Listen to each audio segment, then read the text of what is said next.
Here's how to fix FiveM not working. So the first thing that you're going to do is on your Windows on your PC, go ahead and search for the Task Manager options.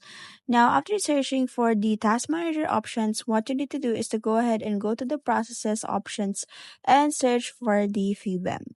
Now, what you need to do is to click on that, and after double clicking on that, you will be able to see there the options where you will see there the End Task. So click on the End Task so that you can go ahead and reset the FiveM so that you can go ahead and make sure that you have already make this open.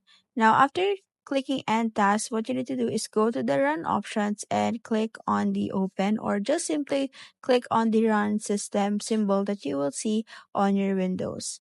And then afterwards, on the bottom left side of your PC, you will see there the OK options. Now click on the OK so that you can go ahead and run the FiveM once again on your PC and it open.